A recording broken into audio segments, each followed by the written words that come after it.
How's it going? I'm going to show you how to make an Irish coffee. This is not an Irish coffee. But it's very important that your bartender be well lubricated. Now, I know at home you've thought that these things are very complicated, or you might think, and you'd be well forgiven, for thinking that many people just sort of put the Irish into things, simply by adding some green.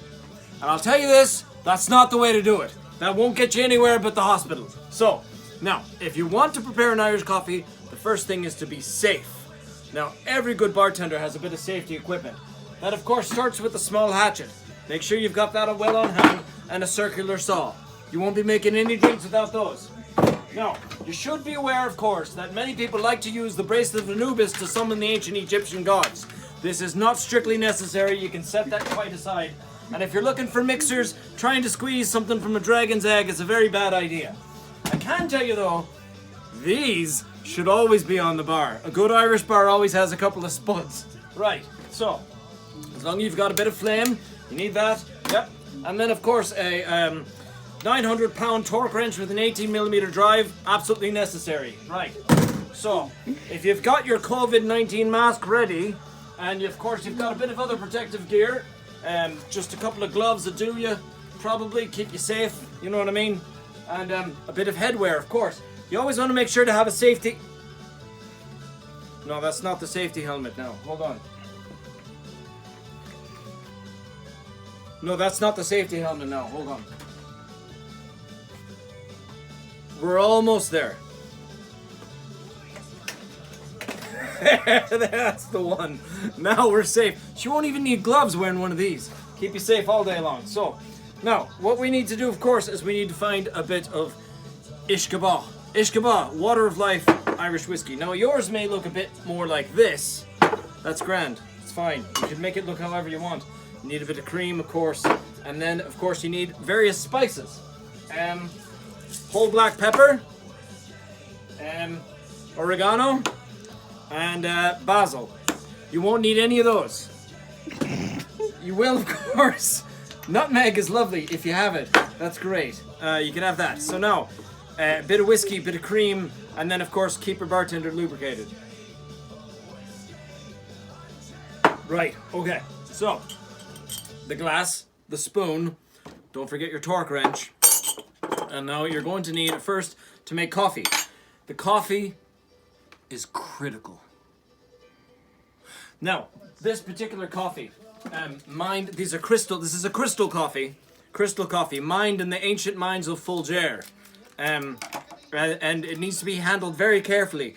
In fact, there's never been an Irishman in history who has consumed coffee without a bit of whiskey in it. That's a fact. You won't find one because this is actually dangerous to your health. Has cancer warning on it, Proposition 65 California, every single time.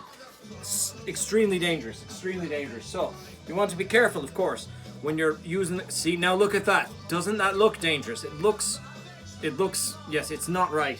And I appreciate that. So what you want to do is get the crystals mixed in there now. Get the crystals mixed in. These are decaf crystals as well. Decaf crystals. Full strength crystals would not be. Now, the next step, of course, to take your whiskey and just put it all in. Whatever you've got, just put it all in there. That's very important to put all of the whiskey into the drink. Super critical. Once you've got the whiskey in the drink, that's very, very careful. And then the brown sugar. So this is brown sugar. Why is it brown? We've no idea. When we asked Mick for the sugar, it was white. It came back brown. We don't ask questions. But that goes in. That goes in there as well, right? Right. So you've there now the whiskey. Whiskey and the sugar, and now that's gonna mix up nice. It's gonna get going great. Here's the bit.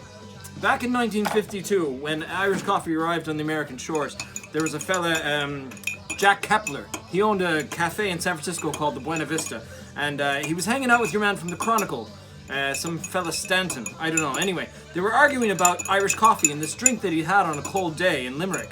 He said it was Shannon Airport. It actually wasn't. It was down at the docks at a boat.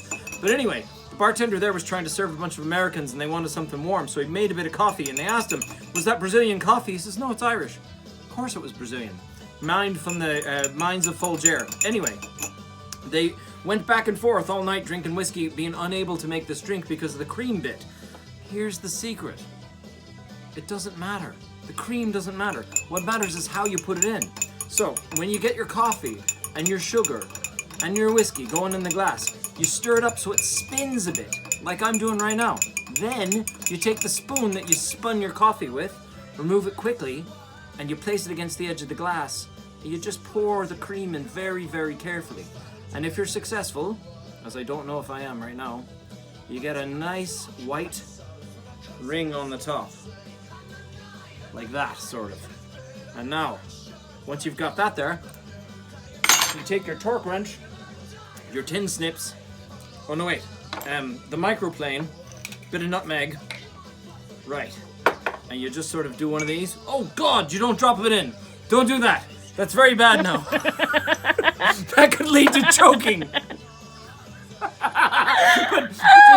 But you want to just shave a bit of nutmeg on the top, and then you drink the whiskey. Sláinte.